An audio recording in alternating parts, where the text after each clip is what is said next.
I'm going to choose my words very wisely because I don't want to be flagged. So I made a post about groups of women who like to talk about athletes and bash them for who they choose to have in their lives, who they choose to have their partners.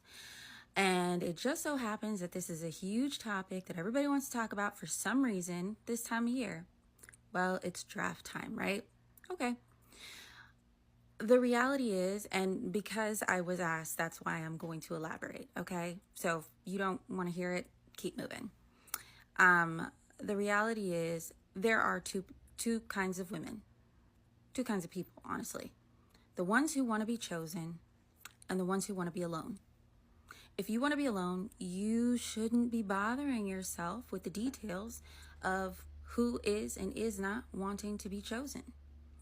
If you want to be chosen, regardless of this hardened bad B image that you have sold the world, then you need to listen, because men are very clear about what it is that they're looking for, what they find attractive, what they don't, what they find acceptable, what they want to bring home to mom, and what they won't. Like, there's no more guessing. Maybe back in the day there was, but with social media, there really is no more guessing. So either you choose to listen and humble yourself and realize that the entire universe doesn't revolve around you, or you choose to be by yourself, and there's nothing wrong with that if that's what you want. The only time that you should be triggered is if you're pretending to be one, but you're really the other. Banzu Tutmoon, me espero nuat bien. Welcome to another episode of Talks of Sensualism with Prophetess Eve, where we discuss the art of seduction, feminine spirituality, pretty privilege, confidence, and transforming into the woman you are destined to be. Here, we elevate. We don't follow trends, we set them. We lead, and other women look to us the same way daughters look to their mothers for wisdom, clarity, and evolution. Today we're going to break down a topic a lot of women have experienced but don't quite have the logical understanding, and that is the psychology of a skip-me woman. As a sensual woman, as a woman that's building the blueprint to her own life, you are going to face skip-me's every single day. This is the woman who pretends she's your friend, pretends to be a girl's girl, pretends she's supportive, but deep down she's jealous-hearted, she's threatened, competitive, insecure, and spiritually misaligned. We're going to talk about why she targets feminine women, why she calls you a pick-me, why your beauty, discipline, and relationship with men triggers her, and why she masquerades her own jealousy as empowerment. This is a very important topic for every woman who is evolving, ascending, and building her life. Again, her blueprint to her life, spiritually, mentally, and as well as aesthetically. Now, before we begin, you guys, if this message resonates with you, if you like it, if my teachings are helping you elevate, and if you want to support this work, please like, comment, and subscribe. Join my Patreon for deeper spiritual teachings, hoodoo resources, femininity training, and exclusive content. And if you feel called to pour into this platform, you can definitely support me on my Cash App, and it will be right here on the screen. Your support allows me to keep creating powerful content for women who are ready to evolve. So let's get into it. Number one, you have to understand a skip-me is threatened by feminine excellence. Now, I'm pretty sure you guys checked out the episode where we broke down the psychology of a hyena. These two walk hand in hand. The thing is, you have women who don't necessarily exude hyena behavior who still operate out of skip-me energy. I'm going to explain it. A skip-me, she's a woman who smiles in your face but resents everything about you. She resents your beauty, again, your discipline, your peace, your relationship with men, your standards, even your connection with God. She'll call you a fake spiritualist, a fake prophet, whatever. Your sensuality, she hates your confidence. She thinks you're doing the most. You're being stuck up. You're being bougie. You, as a feminine, as a sensual woman, as an evolved woman, you are exposing everything she refuses to work on within herself, and that makes you a mirror. And insecure women hate mirrors, especially when it comes to Black women, because Black women, we tend to surround ourselves with other Black women who fit our algorithm, who think the same exact way we think. And with this, we tend to believe, well, this is the mindset of all Black women, because a lot of us have not experienced different types of Black people. So we tend to portray all Black women as a monolith, all Black women thinking and experiencing the same exact thing that I'm thinking because I'm Black and we all go through the same thing. So when they get in the presence of a Black woman who does not fit their aesthetic and does not fit the ideas that they have created in their mind about Black women, they get offended, because when they're looking in that mirror, they're seeing someone who looks like them but doesn't necessarily look like them, and it offends them. This is where the spirit of misery comes in. The spirit of misery tells you, because of who you are, you're going to experience this fate, and everyone around you who looks like you is going to experience that same fate. So again, when you have certain Black women, hyenas, who see other Black women, exalting and being exalted in their femininity and being graceful and being elegant, they get extremely offended because you're doing the most. You're trying to be white. You have to do the most for male attention. And oftentimes what you're doing is reminding her of the version of herself she wished to become, but because she's made up in her mind that Black women can't do it, she gave up. With that idea, she never chose to become it, and you did. And again, it upsets her, it offends her. A skip me woman, she's only a girl's girl so long as you don't outshine her. Now, skip me's only like women who stay beneath them, but the moment you again lose weight, elevate spiritually, especially if you lose weight, all of a sudden you look sick. You look like you on drugs. When you're elevating spiritually, they're going to want to bring up your past. Oh, well, you used to do this. You used to do that. When you start attracting better men, they will put all type of doubts and fears. And, oh, well, just because he got this, don't mean he any different than the next man. They stop trauma, but once you stop trauma bonding with them, once you start dressing better, looking better, once you start aligning your energy with the divine feminine and walk in divine feminine softness, now you are the enemy of the skip me. And boy, do not talk about it. Oh my God, do not talk about it. They like the aesthetic of it. But once women who walk in this energy begin to speak about why they walk in this energy and how they walk in this energy and the efforts that they take, it becomes offensive, because these other women begin to realize, oh, she's doing more than I do. Oh, but just because you do more than I do, don't make you any better than me. Unfortunately for these skip me women, yes, it does. When you begin to elevate, her girl identity disappears because it was never real. It was insecurity disguised as sisterhood. Skip me women, they tend to call feminine women, beautiful women, chosen women, pick-me's, because she cannot attract the men that she wants. Now, this is one of the biggest psychological tells. Like, she cannot attract the man she desires, so she convinces herself, oh, he only likes you because you're doing a certain thing, or you're moving a certain way just to attract him. Or if he treats me like this, he's going to treat you the same way. You're no better than me. The issue is that a lot of these skip me's fail to realize is a lot of you recycle the same exact man in the same font, all right?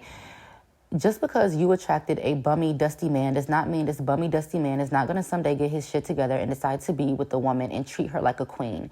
No, that woman isn't lesser than you. Maybe that woman required more, and he decided to get off of his dick and do what needed to be done so that he could get the woman that he wanted. You just weren't her. Men are biologically and spiritually drawn to women who are disciplined, women who are fit, soft, women who are peaceful, receptive, sensual, confident, and as well as aesthetically intentional. A lot of women are just used to men who don't realize that they have access to these type of women. Like, you got to think about a lot of Black men, they all grew up in the same exact area in the hood. And I know a lot of women are like, well, why when these Black men from the hood become athletes, they date white women?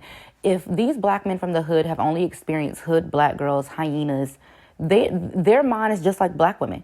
They feel as if every Black woman is a monolith. This is all that Black women have to offer. So therefore, they go outside of our race to find that feminine energy that they're looking for. The issue is a lot of Black women just suffer from a lack of femininity. A skip me believes every feminine woman is secretly performing for male validation because, again, Black women have not accepted that Black women can be feminine. And I hate that so much because we complain the most about not having feminine opportunities. But when a Black woman decides to take that feminine opportunity and use it to her advantage, all of a sudden she's doing it for male validation because that's the only time she performs, right? Bling bling, bitches is mad. Where you hoes that was calling me a pick-me at? Y'all told me not to make his lunch. Y'all told me not to do his laundry and fold his drawers. Y'all told me not to let him drive my car. Y'all told me not to pay for dates. Y'all told me not to pay his bills. Y'all told me not to buy him no shoes. He was gonna walk out my life. Y'all told me not to let him get a DoorDash account in my name. Y'all told me not to let him move in with me. Told me not to take him back when he cheated. Y'all told me not to let him rent a U-Haul in my name. Y'all hoes did all that talking, and look, bitch, I'm engaged. I's finna be a wife now. This just goes to show you that you shouldn't be listening to no other woman when it comes to you and your man. You want that ring, do whatever you gotta do. And it don't matter if they call you a pick-me. Them hoes some skip-me's. That's why they mad. Ain't no man gonna ever want them or wanna marry them. You females don't wanna sacrifice. Y'all don't want to pay for dates. Y'all don't want to pay a man's bills. You want a man to do everything for you, and that's exactly why you're going to die alone. You miserable, ass-shaking bitches will never know this joy. You will never know the joy of a man choosing you. That's why you call me a pig. And I never needed makeup. My face card don't decline. All I need is some lashes and some lip gloss, and I'm good. I don't see how you females be putting all that makeup on your face. I swear, some of y'all be looking like clowns for real. Then y'all be catfishing. A man will think you a 10, you take off that makeup, you look like y'all bitches is big. It really don't make no sense how fat and sloppy you hoes and got. Then you hoes be young. How you 22 years old walking around built like a deep freezer? I guess all them crab boils and 15-piece lemon pepper wing plate the reason why your back wider than a damn football field. And the women my age ain't no different. Walking around all soggy and saggy, asses wide, flat, and round like a damn ring light. Like, what's wrong with y'all? Y'all done just let y'allself go for real. And all y'all got an excuse. Oh, I had 3 kids. I work. I'm tired. I'm depressed. No ho, you lazy. And you probably delusional as fuck thinking you thick. Bitch, you ain't thick. You got diabetes. One more trip to Wingstop and they're going to be... The issue is a feminine woman is going to attract masculine men, regardless of whether she wants to or not. And that hurts the skip-me's. Now, like I said in the beginning, her closest spiritual cousin, the skip-me, is the hyena. Now, a hyena is a loud, chaotic, masculine, combative, and destructive woman. A skip-me is kind of like the quiet, sneaky, passive-aggressive version of that same energy, but both can walk in the same likeness, all right? Both come from insecurity. It comes from jealousy, lack of self-worth, unresolved trauma, masculine survival mode, no sensual discipline, no sense of discipline, as well as no spiritual grounding, all right? The skip-me just masks it with softness, fake positivity, and fake support, as well as this fake girls sisterhood. They're like the girls with the bull nose piercings and the big glasses and the blonde TWAs, and they're probably obese, and they're probably given a million reasons why black women are victims and everyone is to blame. Skip-me's also pretend to decenter men because the men they want don't want them, all right? Let's tell the truth. Women love to say, I don't care about men, but they stay half naked, stay in a man's face, stay pregnant, stay arguing with men about their preferences, stay proving men want them, and stay jealous of women who actually are able to attract the men that they want and who are in decent relationships, especially a black woman with a black man. The only time the skip-me wants to decenter men is when she realizes they cannot attract the same type of man that they desire. So instead of evolving as a woman, they attack women who men do want. It's competition masked as empowerment. Now, the true divine feminine energy exposes the skip-me. Okay, your presence alone shows her, I could have been soft, I could have been sensual, I could have been beautiful, I could have attracted better, and I could have been healed, but I didn't. So she attacks whoever did. The reason why she fears you is because you got picked and chosen by life. It's not even about men. It's about favor, and everybody doesn't walk in the energy of favor and grace. When you're aligned, when you're elevated, when you're refined and sensual, men pick you, opportunities pick you, alignment picks you, spirit picks you, abundance picks you, okay? She can't bully men, life, spirit, or energy into choosing her. So she tries to bully you because you got everything she won't. Skip-me will try to convince you everything that you're doing, all the positive changes, working out, eating right, making sure you're speaking articulate so that you can get in the best rooms. She will try to convince you that doing all of that isn't going to work. All of that isn't going to help. You can still end up here. You have to, again, acknowledge, you guys, that it's misery talking. Misery will convince you there is nothing that you can do. You're going to fail regardless. This is why I said stay away from people who push fear and paranoia into your fate. No one can determine your fate for you but you. So many women live by predetermined fates because they listen to what is being said by other women around them, other women who have not healed, other women who have not evolved. If you are evolving into your divine feminine self, you must learn how to protect your energy from skip-me's and hyenas, okay? These women are spiritually dangerous because they operate from insecurity and jealousy. They are vampires. They are parasitic leeches spiritually. It's not love. It's not wisdom. And it's definitely not sisterhood. Your job as an evolved woman, as a sensual woman, is to stay aligned, stay grounded, stay beautiful, stay disciplined, and stay connected to spirit. You don't dim your light for nobody. You don't shrink for an insecure woman, and you don't water down your femininity because someone else refuses to step in hers. If you guys haven't already, make sure you guys check out my sensualism series where we're going through all 5 senses from an occultic and a spiritual perspective as a woman, how you can use your senses to attract and be more sensual and be more aesthetically pleasing and be more feminine. If today's message resonated with you, again, like, comment, and subscribe. Support the channel via Cash App and join my Patreon for deeper spiritual guidance and more femininity teachings. This is Prophetess Eve, and I'll see you in the next episode.